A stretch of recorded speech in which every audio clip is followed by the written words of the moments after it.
Oi, pessoal, sejam bem-vindos e bem-vindas a mais um Cinepazem Youtuber, aquele programa que tem uma vinheta como youtuber não youtuber, que não sabe o que é, mas sabe o que não é. Gente, a gente tá fazendo aí um especial sobre cultura alemã. E aí eu pensei, Alemanha combina com o quê, né? Cerveja. Então, eu trouxe aqui a Débora Cavalieri, sommelier de cerveja maravilhosa. E a gente tá gravando aqui no Rosso SP011. Que é também da Débora, né? Sócia, dona da porra toda aqui, maravilhosa, pra falar de cerveja. Seja bem-vinda. Obrigada. Oi, pessoal. Não vou enrolar a língua aqui, não vou conseguir. Só depois que a gente beber, aí a gente tenta, quem sabe. No meu a gente podia fazer uma vez, né? Tipo, trava-língua bebendo. Pra você, bico. Já que a gente vai falar de cerveja... Vamos tomar uma cerveja? Vamos tomar? Você trouxe o que aí pra gente? Eu trouxe uma cerveja. Já que a gente vai falar de cerveja alemã, eu trouxe uma cerveja que é a Hofbrau, né? Milken, que é Munique. Então a gente tá falando aqui de uma Dunkel. E vamos beber? Vamos beber. Vamos beber e falar de cerveja. Por que a Alemanha é tão conhecida assim pelas cervejas? Existem 4 escolas cervejeiras, né? A alemã, a belga, a inglesa e a americana. A Alemanha ela é bem conhecida, a questão da cerveja, por conta da lei da pureza alemã, que eu vou tentar falar. Tá. Heingenenbott, uma coisa assim. Casas sujas são suja-chão. Suja-chão. A gente vai colocar aqui. A gente vai escrever isso, tá? Porque assim, eu tento falar sempre, mas sempre eu falo errado. Então, que ela foi criada em 1516.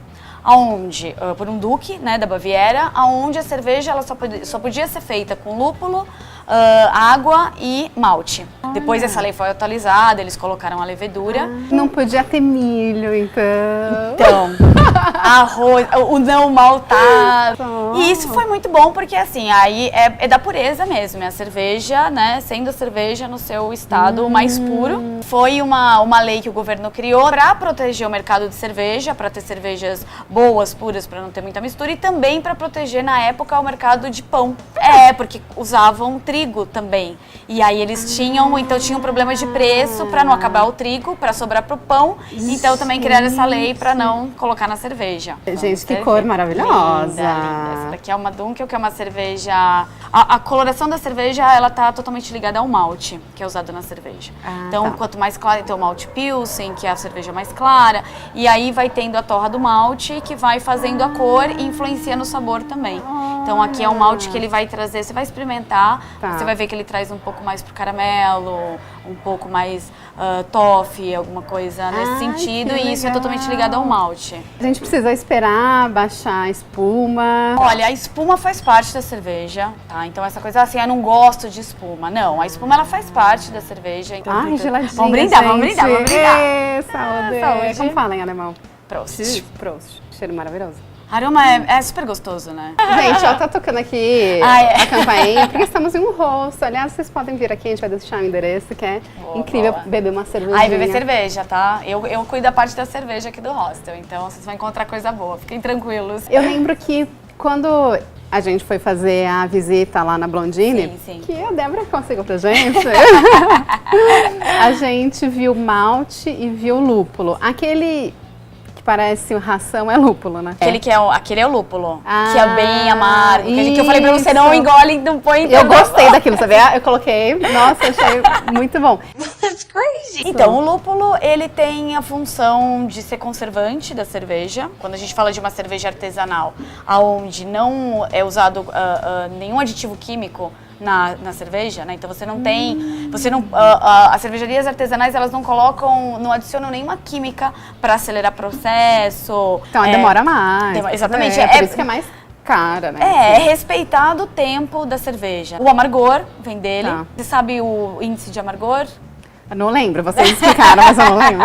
Algumas características que é legal de dar uma olhada no teor alcoólico e no índice de amargor.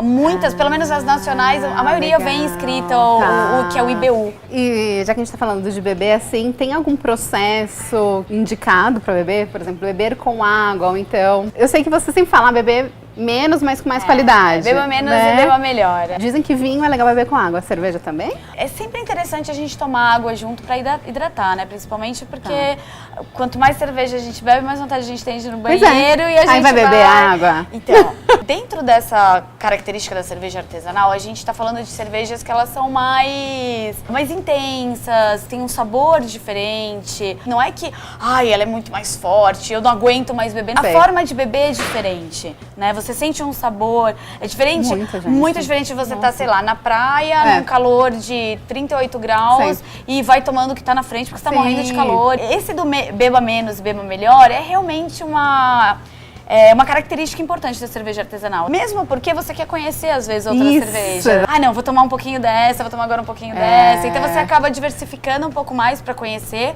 né, outros sabores. Aliás, gente, não reparem que a Débora não tá bebendo tanto, porque ela tá num evento, então ela tem que beber o dia inteiro, então ela vai bebendo um pouquinho por dia. A gente tá chegando em Oktoberfest, né? Tem alguma história, assim, de Oktoberfest? Por que surgiu? Na época, se a gente pensar, remeter a essa época da Lei da Pureza, que foi criada e tudo mais, teve também a ver com a questão da precificação, porque vamos pensar que em 1500 a gente não existia refrigeração, né? Então a cerveja era fabricada geralmente no período de inverno, que a gente tá falando aí de setembro até abril, mais ou menos, maio.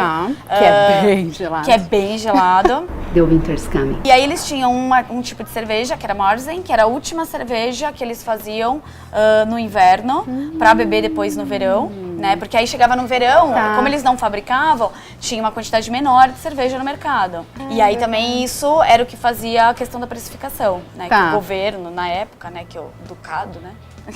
Ducado, a gente explicou o que é Ducado, gente. Veja no vídeo aqui em cima. E aí depois, quando você voltava o frio de novo, que aí você tem a Oktoberfest. Aí fica nessa data, porque é onde reinicia toda a produção da cerveja de novo. Tudo que envolve cerveja é perfeito. Tudo perfeito, ó, tudo alemão. E falando nisso, em Ducado, eu lembrei que a gente gravou um vídeo sobre unificação, reunificação, né? E aí o Léo mostrou um copo que ele tava bebendo e tava escrito Witbier. Daí a gente falou, é alemão. Tava falando que não é alemão, né? Acho que a gente errou. Explica. Não, na verdade, assim, dentro dessas 4 escolas cervejeiras, você tem características de cada escola. Da alemã, você tem a questão da pureza. Pode ver que ela é menos amarga e você sente mais o malte da cerveja. Os belgas, os belgas, eles sempre foram uns porra louca, assim. Gosto. Bota fruta, faz fermentação espontânea, deixa ali, aí entra, tá passando aranha, cai lá no meio, fermenta junto. Vai também. E vai que vai. Entendeu? Eu adoro muito as cervejas belgas. E a Wit é uma cerveja da escola belga, né? Tá bom. É uma cerveja à base de trigo, com casca de laranja e semente de coentro. Tem alguns nomes de cerveja da escola alemã? Tipo, Witbier, né? Sim, alemã, tem. É Dunkel, né, que você falou, é isso? Essa aqui é Dunkel. Os alemães, eles têm muito essa coisa da regionalização das cidades. Então, tá vendo ó, que tem aqui? München, de Munique. Entendi. Então, assim, Dunkel feita em Munique. Aí você tem a Dortmund Export, que é uma cerveja feita na cidade de Dortmund. Eles têm muito essa coisa do norte da Alemanha, do sul. Então, é esse tipo de cerveja que é produzido lá. Às vezes, assim, você tem um rio que corta, desse lado do rio, os caras fazem uma cerveja de uma forma, aqui de outra forma. Berliner Weiss, que é um tipo de Weiss, que é de Berlim. Que aí é uma cerveja que ela é quase uma sour, assim, ela vai um pouquinho mais pra acidez. Nossa, então tem vários, tem vários, né? tem vários. Achei que fosse tipo uns 3. Gente, acho que mudou a luz aqui, mas mudou a luz. Vocês estão vendo isso, né? Tá tudo certo. Anoitecer. Você tem a Auschbier, que é uma cerveja que ela é defumada, ela tem notas de defumada. Sensacional, sensacional. Pra você comer com um hambúrguer, com bacon, é sensacional. Muito boa a cerveja. A gente tem dois guias de estilo, porque a cerveja ela tem características pra estar dentro do estilo dela. Que é o teor alcoólico, que é o IBU, né? Aquilo que eu falei, porque é 7, 30 mais ou menos ela fica no IBU. Então, pra cerveja estar num estilo, ela precisa ter algumas características. E isso é seguido por guias internacionais. Uma característica muito da cerveja alemã, geralmente, é que a Dunkel é uma cerveja um pouco mais escura, né? Mas geralmente são cervejas mais douradas, são cervejas filtradas. Geralmente são cervejas mais límpidas, por causa da questão da filtração. Tá vendo? Essa É daqui, meio ó, translúcida. ela é assim, né? translúcida, então ela é filtrada. Quando ela é turva é que ela não é filtrada, porque aí geralmente pode ter trigo, pode ter aveia, pode ter centeio, pode ter algumas outras que são cereais que Sim. tudo bem estarem na cerveja. Tudo bem, gente. Tudo bem, isso. o milho não tá tudo bem. Isso também influencia aí na turbidez da cerveja. Ah, pega aqui, ó. Opa! Seguimos. A gente podia ler sobre cada estilo de cerveja É. também. Começamos com a alemã, depois vamos para as próximas. Arrasou. Tem mais alguma coisa que você quer falar sobre as cervejas? A escola Provem. alemã? Provem. Provem, gente. assim, não tenham medo de provar. Existe o fator preço também, custo-benefício. Às Ah, vezes a pessoa é. fala assim, não, mas É. a cerveja é muito cara. É. Mas isso também dentro do que a gente pensa, que a gente não vai sentar aqui e tomar 10 dessa garrafa. Provem, experimentem, faça o exercício do aroma, é Isso. interessante, porque é legal você saber o que você tá bebendo. Pra saber, sabe... Ah, o que é o puro malte, né? Que todo mundo fala, o puro malte. É isso, fala. Cara, é isso, é a pureza da cerveja. Então, é interessante, assim, provar, experimentar, pra depois falar se gosta ou não, quer seguir bebendo ou não. E o beba menos, beba melhor, né? O beba local, né? Ah, Pegar isso é legal. as cervejarias artesanais da região, que nem a Blondina em Itupeva. Tá 1 hora de São Paulo. Então, que assim, ótimo. dentro da produção, é claro que existe ajuda para o produtor local, entendeu? Para questão de insumo e tudo mais. Isso é muito legal. Sabendo o histórico que você contou da cerveja, da pureza da cerveja, que está relacionada com economia, cara, você provar o local também vai estar relacionado com a economia, entendeu? Exatamente. Ai, adorei. Então, gente, olha, vamos para a Alemanha, vamos beber cerveja alemã, maravilhosa. E você aí, enquanto estiver bebendo, não se esqueça de se inscrever no canal, ativar o sininho das notificações, que a gente está fazendo vídeos sobre cultura alemã, a gente vai fazer sobre cultura urbana, sobre economia criativa, então se prepare que tem muita coisa legal. E comenta aí o que você achou e a cerveja que você gosta. Valeu, Dani! Prost! Prost!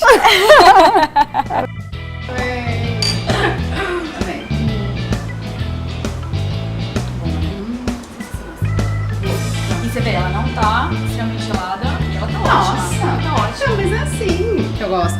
Porque foi bem o que você falou, o estupidamente gelado é